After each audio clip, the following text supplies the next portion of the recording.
ਦੋਸਤੋ ਆਪਣੀ ਪਸੰਦ ਦਾ ਕੋਰਸ ਕਰਨ ਦੇ ਲਈ ਅਸੀਂ ਇੱਕ ਵਿਦਿਅਕ ਸੰਸਥਾ ਦੀ ਕਾਲਜ ਦੀ ਚੋਣ ਕਿਸ ਤਰ੍ਹਾਂ ਕਰੀਏ। ਸਾਡੇ ਪਿੰਡ ਸਾਡੇ ਸ਼ਹਿਰ ਵਿੱਚ ਜਾਂ ਉਸ ਦੇ ਆਲੇ ਦੁਆਲੇ ਵੱਖ-ਵੱਖ ਵਿਦਿਅਕ ਸੰਸਥਾਵਾਂ ਮੌਜੂਦ ਹੁੰਦੀਆਂ ਹਨ।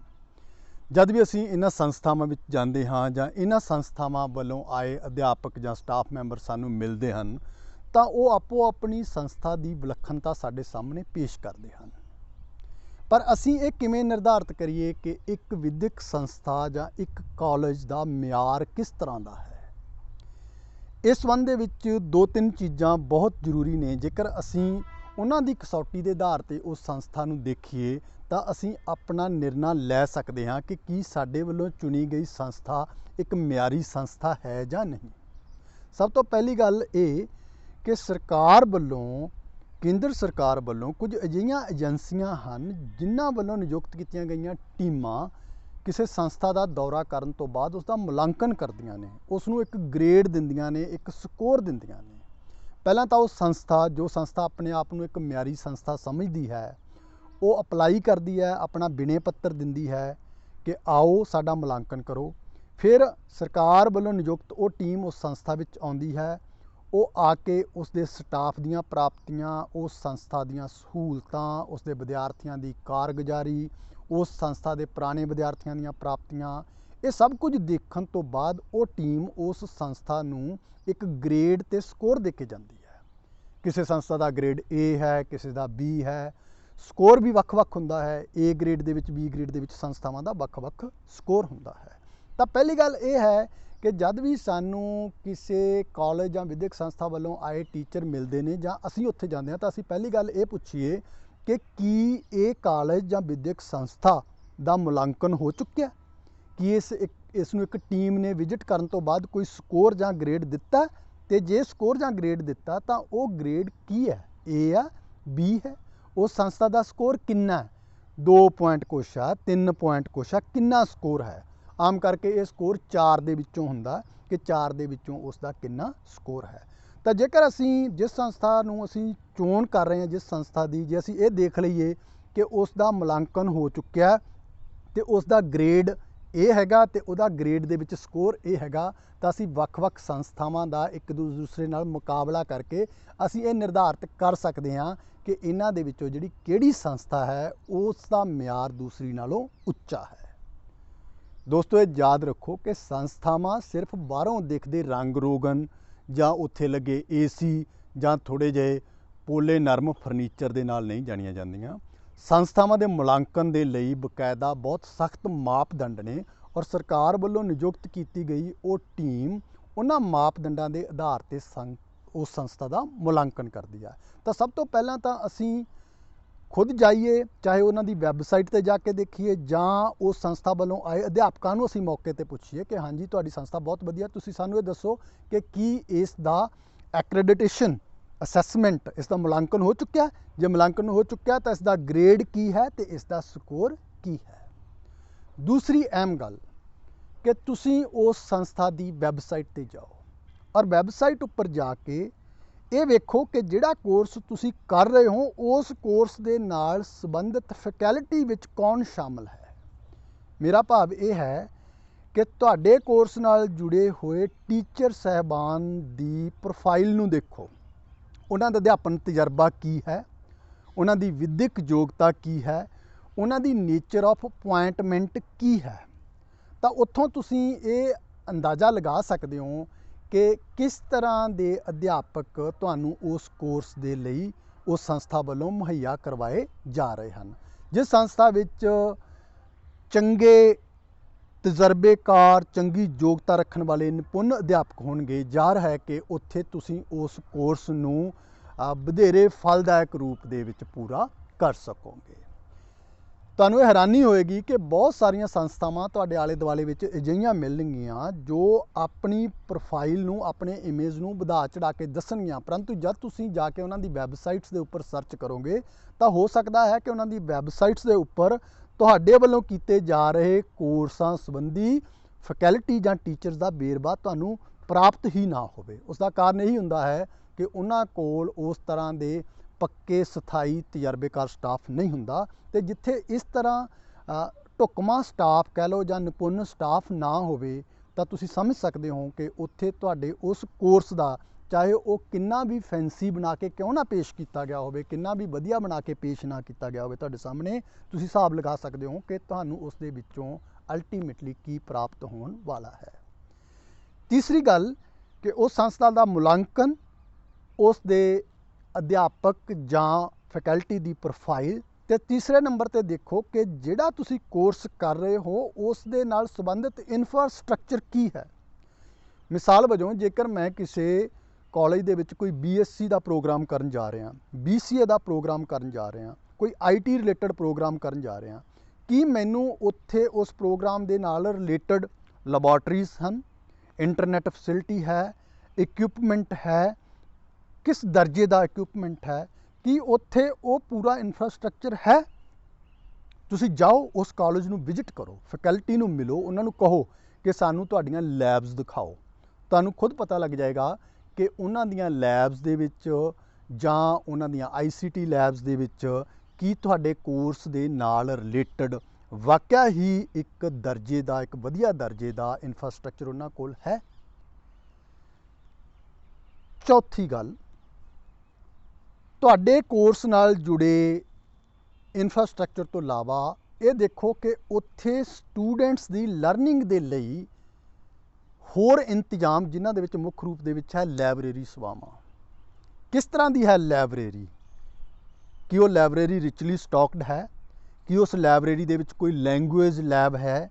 ਕਿ ਉਸ ਲਾਇਬ੍ਰੇਰੀ ਦੇ ਵਿੱਚ ਕੋਈ UGC ਨੈਟਵਰਕ ਰਿਸੋਰਸ ਸੈਂਟਰ ਹੈ? ਕਿ ਉੱਥੇ ਇੰਟਰਨੈਟ ਤੇ ਕੰਪਿਊਟਰਸ ਦਾ ਉਸ ਤਰ੍ਹਾਂ ਦਾ ਇੰਤਜ਼ਾਮ ਹੈ? ਲਾਇਬ੍ਰੇਰੀ ਦੇ ਰੀਡਿੰਗ ਹਾਲ ਦੀ ਕਪੈਸਿਟੀ ਕੀ ਹੈ? ਉਸ ਲਾਇਬ੍ਰੇਰੀ ਦੇ ਵਿੱਚ ਕੋਈ ਜਰਨਲ, ਕੋਈ ਮੈਗਜ਼ੀਨ, ਨਿਊਜ਼ਪੇਪਰ ਆਉਂਦੇ ਹਨ? ਕੀ ਉਹ ਉੱਥੇ ਡਿਸਪਲੇ ਕੀਤੇ ਜਾਂਦੇ ਹਨ? ਉਸ ਲਾਇਬ੍ਰੇਰੀ ਦੇ ਵਿੱਚ ਕਿੰਨੀਆਂ ਕਿਤਾਬਾਂ ਨੇ?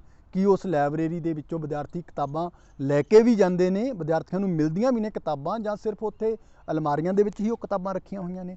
ਤਾਂ ਉਹ ਲਾਇਬ੍ਰੇਰੀ ਦੀਆਂ ਸੁਵਿਧਾਵਾਂ ਇੱਕ ਵੱਡੀ, ਤੁਸੀਂ ਕਹਿ ਸਕਦੇ ਹੋ ਕਿ ਇਨਫਰਾਸਟ੍ਰਕਚਰ ਦਾ ਇੱਕ ਵੱਡਾ ਹਿੱਸਾ ਹੁੰਦਾ ਹੈ। ਤੇ ਜਿੱਥੇ ਬਹੁਤ ਖੂਬਸੂਰਤ ਲਾਇਬ੍ਰੇਰੀ ਦਾ ਰੀਡਿੰਗ ਹਾਲ, ਇੰਟਰਨੈਟ ਸੁਵਿਧਾਵਾਂ, ਲੈਂਗੁਏਜ ਲੈਬ ਤੇ ਇਹ ਚੀਜ਼ਾਂ ਹੋਣ ਤਾਂ ਉਹ ਤੁਹਾਡੇ ਉਸ ਕੋਰਸ ਨੂੰ ਹੋਰ ਸਫਲ ਰੂਪ ਦੇਣ ਦੇ ਵਿੱਚ ਸਹਾਇਤਾ ਕਰਦੀਆਂ ਨੇ।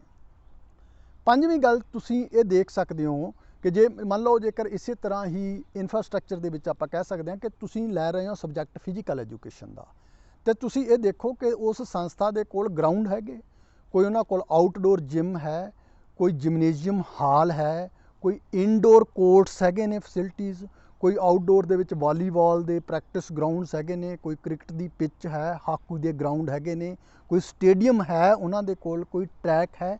ਤਾਂ ਤੁਸੀਂ ਆਪਣੇ ਕੋਰਸ ਦੇ ਨਾਲ ਸੰਬੰਧਿਤ ਇਨਫਰਾਸਟ੍ਰਕਚਰ ਦੇਖੋ ਜਾ ਕੇ ਉੱਥੇ। ਜੇਕਰ ਤੁਹਾਨੂੰ ਲੱਗਦਾ ਹੈ ਉੱਥੇ ਜਾਣ ਤੋਂ ਬਾਅਦ ਕਿ ਹਾਂ ਵਾਕਿਆ ਹੀ ਹੈ, ਸੰਸਥਾ ਐਕ੍ਰੈਡਿਟਡ ਹੈ, ਮੁਲਾਂਕਣ ਹੋ ਚੁੱਕਿਆ ਹੈ, ਸੰਸਥਾ ਦੇ ਵਿੱਚ ਫੈਕਲਟੀ ਬਹੁਤ ਵਧੀਆ, ਸੰਸਥਾ ਦਾ ਇਨਫਰਾਸਟ੍ਰਕਚਰ ਬਹੁਤ ਵਧੀਆ, ਤਾਂ ਉਹ ਸੰਸਥਾ ਤੁਹਾਡੀ ਚੁਆਇਸ ਦੀ, ਤੁਹਾਡੀ ਚੋਣ ਦੀ ਮੁੱਖ ਸੰਸਥਾ ਹੋ ਸਕਦੀ ਹੈ।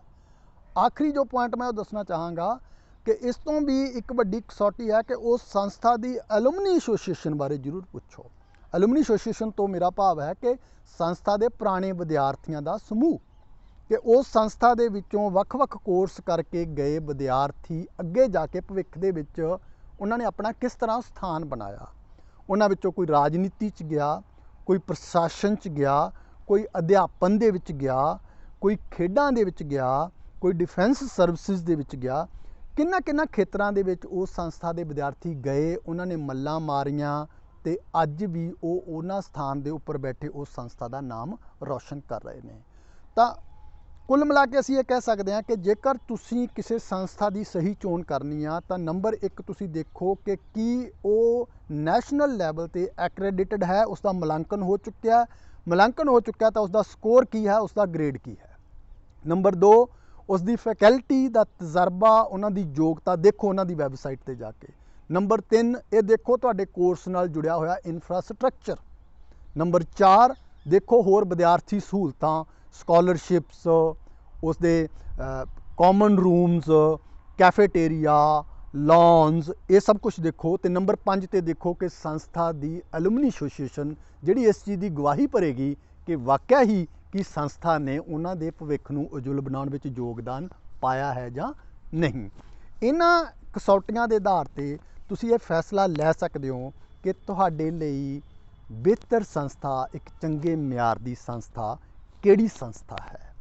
ਸੁਣੋ ਸਭ ਦੀ, ਲੇਕਿਨ ਉਹ ਸੁਣਨ ਤੋਂ ਬਾਅਦ ਖੁਦ ਆਪਣੇ ਲੈਵਲ ਤੇ ਇਹ ਪਰਖੋ, ਇੰਟਰਨੈਟ ਸੋਰਸ ਦੇ ਰਾਹੀਂ, ਵੈਬਸਾਈਟ ਦੇ ਰਾਹੀਂ, ਸਿੱਧੇ ਸਵਾਲਾਂ ਦੇ ਰਾਹੀਂ, ਤੇ ਜੇ ਹੋ ਸਕੇ ਤਾਂ ਜਾਓ ਉਸ ਸੰਸਥਾ ਦੇ ਵਿੱਚ ਇੱਕ ਚੱਕਰ ਲਗਾਓ ਔਰ ਇਹ ਜੋ ਮੈਂ 5 ਗੱਲਾਂ ਕਹੀਆਂ, ਇਹਨਾਂ ਗੱਲਾਂ ਦੀ ਕਰੋ ਉੱਥੇ ਪਰਖ ਤੇ ਛਾਣਬੀਨ। ਤੇ ਜੇਕਰ ਤੁਹਾਡਾ ਮਨ ਉਹਨੂੰ ਜਾਣਨ ਤੋਂ ਬਾਅਦ ਕਹੇ ਕਿ ਹਾਂ ਇਹੀ ਹੈ ਸੰਸਥਾ ਜੋ ਮੇਰੀ ਚੁਆਇਸ ਦੀ ਸੰਸਥਾ ਹੈ। ਨਵੀਆਂ ਸੰਸਥਾਵਾਂ ਦੇ ਮੁਕਾਬਲੇ ਪੁਰਾਣੀਆਂ ਸੰਸਥਾਵਾਂ ਦੇ ਵਿੱਚ ਜ਼ਿਆਦਾ ਸੰਭਾਵਨਾ ਹੁੰਦੀਆਂ ਨੇ ਕਿ ਇੱਕ ਅੱਛਾ ਵਰਕ ਕਲਚਰ ਤੇ ਉਹਨਾਂ ਦੀਆਂ ਮਜ਼ਬੂਤ ਪਰੰਪਰਾਵਾਂ ਉਹ ਤੁਹਾਨੂੰ ਜ਼ਿਆਦਾ ਵੇਖਣ ਨੂੰ ਮਿਲਣ। ਨਵੀਆਂ ਸੰਸਥਾਵਾਂ ਦੇ ਵਿੱਚ ਵੀ ਜਾਓ, ਦੇਖੋ ਉਸ ਸੰਸਥਾਵਾਂ ਦੀ ਕਾਰਗੁਜ਼ਾਰੀ, ਤੇ ਇਹ ਜੋ 5 ਮਾਪਦੰਡ ਮੈਂ ਤੁਹਾਨੂੰ ਦੱਸੇ ਨੇ ਇਹਨਾਂ ਦੇ ਆਧਾਰ ਤੇ ਪਰਖੋ ਉਹਨਾਂ ਸੰਸਥਾਵਾਂ ਨੂੰ ਕਿ ਜਿਸ ਸੰਸਥਾ ਨੂੰ ਤੁਸੀਂ ਚੁਣ ਰਹੇ ਹੋ ਕਿ ਵਾਕਿਆ ਹੀ ਉਹ ਇੱਕ ਮਿਆਰ ਦੀ ਸੰਸਥਾ ਹੈ। ਔਰ ਬਾਜ਼ਾਰ ਵਿੱਚ ਸਾਵਧਾਨ ਰਹਿਣਾ ਬਹੁਤ ਜ਼ਰੂਰੀ ਹੈ। ਬਾਜ਼ਾਰ ਵਿੱਚ ਉਹ ਚੀਜ਼ਾਂ ਵੀ ਨੇ ਜਿਨ੍ਹਾਂ ਦੀ ਐਡਵਰਟਾਈਜ਼ਮੈਂਟ ਬਹੁਤ ਹੁੰਦੀ ਆ, ਲੇਕਿਨ ਜਦ ਅਸੀਂ ਉਹਨਾਂ ਨੂੰ ਪਾਉਂਦੇ, ਹੰਡਾਉਂਦੇ ਜਾਂ ਖਾਂਦੇ ਪੀਂਦੇ ਹਾਂ ਤਾਂ ਸਾਨੂੰ ਉਹਨਾਂ ਦੇ ਅਸਲ ਮਿਆਰ ਦਾ ਪਤਾ ਲੱਗਦਾ ਹੈ। ਇਸ ਲਈ ਬਹੁਤ ਸੁਚੇਤ ਰਹਿਣ ਦੀ ਲੋੜ ਹੈ ਕਿ ਜਦ ਤੁਸੀਂ ਇੱਕ ਸੰਸਥਾ ਨੂੰ ਚੁਣਦੇ ਹੋ ਤਾਂ ਉਸ ਸੰਸਥਾ ਨੂੰ ਕੁਝ ਮਾਪਦੰਡਾਂ ਦੇ ਆਧਾਰ ਤੇ ਤੁਹਾਡੀ ਚੋਣ ਹੋਣੀ ਚਾਹੀਦੀ ਹੈ। ਸੰਸਥਾ ਦੀ ਚੋਣ, ਕੋਰਸ ਦੀ ਚੋਣ, ਇਸ ਵਿੱਚ ਤੁਹਾਡੀ ਸਹਾਇਤਾ ਕਰ ਸਕਦਾ ਹੈ ਕੋਈ ਐਕਸਪਰਟ। ਤੁਸੀਂ ਆਰਟਸ, ਸਾਇੰਸ, ਕਮਰਸ ਕਿਸੇ ਵੀ ਸਟਰੀਮ 'ਚੋਂ ਹੋ, ਤੁਸੀਂ ਕੰਪਿਊਟਰ ਦੀ ਸਟਰੀਮ 'ਚੋਂ ਹੋ, ਤੁਹਾਨੂੰ ਉਸ ਵਿਸ਼ੇ ਦਾ ਕੋਈ ਤਜਰਬੇਕਾਰ ਅਧਿਆਪਕ ਜਾਂ ਐਕਸਪਰਟ ਤੁਹਾਨੂੰ ਰਾਏ ਦੇ ਸਕਦਾ ਹੈ। ਤੁਹਾਡੀਆਂ ਸਥਿਤੀਆਂ ਨੂੰ ਦੇਖਦੇ ਹੋਇਆਂ ਤੁਹਾਡੇ ਸਰੋਤ ਕੀ ਨੇ, ਤੁਹਾਡੇ ਪਰਿਵਾਰਾਂ ਦੇ ਆਰਥਿਕ ਸਰੋਤ, ਤੁਹਾਡੇ ਕੋਲ ਕਿੰਨਾ ਸਮਾਂ ਹੈ, ਤੁਹਾਡੀ ਪੁਰਾਣੀ ਕਾਰਗੁਜ਼ਾਰੀ ਕਿਸ ਤਰ੍ਹਾਂ ਦੀ ਹੈ, ਤੁਹਾਡੀ ਯੋਗਤਾ ਕਿਸ ਤਰ੍ਹਾਂ ਦੀ ਹੈ, ਤੁਹਾਡੀਆਂ ਸਥਿਤੀਆਂ ਨੂੰ ਦੇਖਦੇ ਹੋਇਆਂ ਤੁਹਾਡੇ ਲਈ ਕਿਹੜਾ ਕੋਰਸ ਵਧੀਆ ਰਹੇਗਾ, ਇਸ ਦੇ ਵਿੱਚ ਤੁਹਾਡੀ ਸਹਾਇਤਾ ਕਰ ਸਕਦਾ ਹੈ ਕੋਈ ਐਕਸਪਰਟ। ਇਸ ਵੀਡੀਓ ਦੀ ਡਿਸਕ੍ਰਿਪਸ਼ਨ ਦੇ ਵਿੱਚ ਮੇਰਾ ਫ਼ੋਨ ਨੰਬਰ ਮੌਜੂਦ ਹੈ। ਤੁਹਾਨੂੰ ਕਿਸੇ ਐਕਸਪਰਟ ਦੀ ਜ਼ਰੂਰਤ ਹੈ, ਮੈਂ ਤੁਹਾਡਾ ਕੰਟੈਕਟ ਕਰਾਵਾਂਗਾ ਉਸ ਆਪਣੀ ਟੀਮ ਦੇ ਉਸ ਐਕਸਪਰਟ ਦੇ ਨਾਲ ਜੋ ਬਿਨਾਂ ਕਿਸੇ ਤਰ੍ਹਾਂ ਦੀ ਕੋਈ ਫੀਸ ਜਾਂ ਸੇਵਾ ਲਿਆਂ ਨਿਸ਼ੁਲਕ ਸ਼ਰਧਾ ਭਾਵ ਦੇ ਨਾਲ, ਇਮਾਨਦਾਰੀ ਨਾਲ ਤੁਹਾਨੂੰ ਦੱਸੇਗਾ ਤੁਹਾਡੀਆਂ ਸਥਿਤੀਆਂ ਦੇ ਮੁਤਾਬਕ ਵਧੀਆ ਕੋਰਸ, ਤੇ ਨਾਲ ਹੀ ਤੁਹਾਨੂੰ ਗਾਈਡ ਕਰੇਗਾ ਇੱਕ ਚੋਟੀ ਦੀ ਸੰਸਥਾ ਬਾਰੇ। ਤੁਸੀਂ ਮੈਨੂੰ ਮੇਰੇ ਇਸ WhatsApp ਨੰਬਰ ਤੇ ਵੀ ਸੰਪਰਕ ਕਰ ਸਕਦੇ ਹੋ, ਤੁਸੀਂ ਮੈਨੂੰ ਮੈਸੇਜ ਡ੍ਰੌਪ ਕਰ ਸਕਦੇ ਹੋ। ਆਪਣੇ ਨਾਲ, ਆਪਣੇ ਮਾਂ-ਬਾਪ ਨਾਲ ਜਾਂ ਆਪਣੇ ਦੋਸਤਾਂ ਦੇ ਨਾਲ ਤੁਸੀਂ ਸਮਾਂ ਲੈ ਕੇ ਮਿਲ ਸਕਦੇ ਹੋ ਉਸ ਐਕਸਪਰਟ ਨੂੰ ਔਰ ਉਸ ਦੇ ਨਾਲ ਵਿਚਾਰ ਵਟਾਂਦਰਾ ਕਰ ਸਕਦੇ ਹੋ ਆਪਣੀ ਚੁਆਇਸ ਦੇ ਕੋਰਸ ਅਤੇ ਸੰਸਥਾ ਬਾਰੇ। ਤੁਹਾਡੇ ਭਵਿੱਖ ਲਈ ਸ਼ੁਭ ਕਾਮਨਾਵਾਂ ਨਾਲ ਮੈਂ ਅਗਲੀਆਂ ਵੀਡੀਓਜ਼ ਦੇ ਵਿੱਚ +2 ਆਰਟਸ, +2 ਸਾਇੰਸ, +2 ਕਮਰਸ, ਇਹਨਾਂ ਦੇ ਲਈ ਵੱਖੋ ਵੱਖਰੇ ਰੂਪ ਦੇ ਵਿੱਚ ਕੀ ਹੋ ਸਕਦੇ ਨੇ ਵਧੀਆ ਕੋਰਸ, ਇਹ ਗੱਲਬਾਤ ਕਰਾਂਗਾ ਨਵੀਂ ਵੀਡੀਓ ਦੇ ਵਿੱਚ। ਧੰਨਵਾਦ।